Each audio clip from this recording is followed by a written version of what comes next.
देखिए, एक तरफ जहां पहली सूची जारी हो चुकी है तो वहीं जिन मंत्रियों का टिकट कटा या जिन जिन सांसदों का टिकट कटा वो भी जरा एक बार जान लीजिए। देखिए, चांदनी चौक से प्रवीण खंडेलवाल को इस बार टिकट मिला है और हर्षवर्धन जो कि लगातार यहां से लड़ते रहे उनका टिकट यहां से कट गया।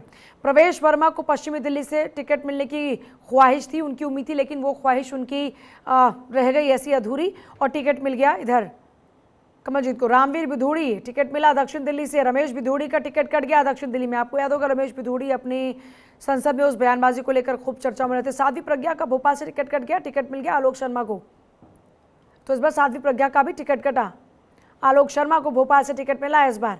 बीजेपी की इस पहली सूची में आलोक शर्मा का नाम है भोपाल से। साध्वी प्रज्ञा का टिकट यहाँ पे कटा।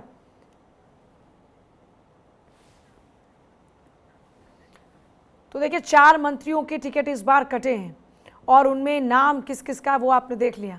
मेरे साथ में अक्षय लगातार बने हैं। अक्षय का एक बार फिर से रुख करते हुए, अक्षय बैठक कुछ देर शुरू होने वाली थी, कुछ देर बाद शुरू, अभी क्या अपडेट है? सबसे पहले जरा बैठक को लेकर बताइएगा।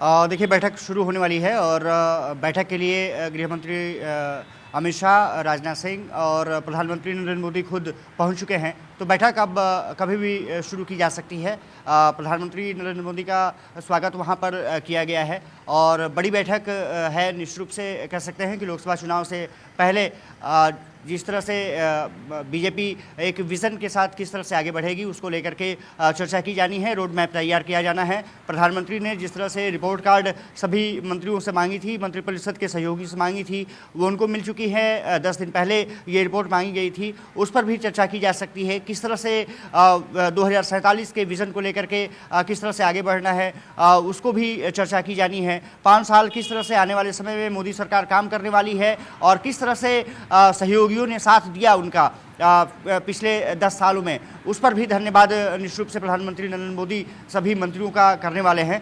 तो कहा जा सकता है कि आज की बैठक काफ़ी महत्वपूर्ण है। सभी मंत्री और प्रधानमंत्री खुद सुषमा स्वराज भवन पहुंच चुके हैं। तो बैठक कभी भी शुरू हो सकती है पूजा, और कहा जा रहा है कि इस बैठक को काफ़ी लंबा चलाया जाएगा। लगभग 2 से 3 बजे तक ये बैठक हो सकती है और एक एक मंत्री से प्रधानमंत्री नरेंद्र मोदी अनुभव साझा करेंगे कि किस तरह से उन्होंने काम किया, किस तरह से वो जनता के बीच पैसे पहुंचे, किस तरह से फीडबैक लिया और क्या जनता महसूस कर पा रही है इस समय। मंत्रिपरिषद की बैठक इसीलिए महत्वपूर्ण है क्योंकि अब लोकसभा चुनाव में जाना है और वो जो अनुभव होगा निश्चित रूप से प्रधानमंत्री दूसरे लोगों के साथ निश्चित रूप से शेयर कर सकते हैं। जी अच्छा, एक बड़ा सवाल ये बना हुआ है कि जिन 4 मंत्रियों का टिकट कटा उनकी क्या वजह रही, क्योंकि रमेश बिधूड़ी का समझ में आता है, साध्वी प्रज्ञा अपनी बयानबाजी को लेकर मुखर होकर बोलने को लेकर ये लोग आमतौर पर अब कई दफ़ा परेशानी को बढ़ा चुके हैं, लेकिन डॉक्टर हर्षवर्धन की बात करते हैं, इस बार उनका भी टिकट कटा,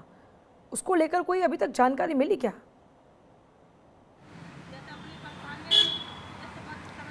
देखिए पूजा, पूर्व मंत्री रहे हैं हर्षवर्धन। चांदनी चौक से वो सांसद रहे हैं और निश्चित रूप से पहले टेन्योर में वो जब मंत्री थे स्वास्थ्य मंत्रालय उनके पास था, कुछ वजहों से उस मंत्रालय को हटाया गया। बाद में जेपी नड्डा को मंत्रालय दिया गया और जेपी नड्डा के हटने के बाद जिस तरह से मनसुख मंडाविया ने उस मंत्रालय को चलाया है, प्रधानमंत्री संतुष्ट नजर आते हैं। साफ तौर पर है प्रवेश वर्मा की जो बयानबाजी रही है शायद उनके विपक्ष में गई है, और क्योंकि कई बार ऐसे मुद्दे रहे हैं जो कि प्रवेश वर्मा ने बेवजह से तुल दिया है। वैसे ही साध्वी प्रज्ञा का आपने जब जिक्र किया तो आपको याद होगा कि साध्वी प्रज्ञा जब बयान एक दिया था, प्रधानमंत्री ने साफ तौर पे कहा था कि वो मन से कभी माफ़ नहीं करेंगे। और प्रधानमंत्री नरेंद्र मोदी की खासियत ये रही है कि वो हर बात को याद रखते हैं। अगर आपने सकारात्मक काम किया है, देश हित के लिए काम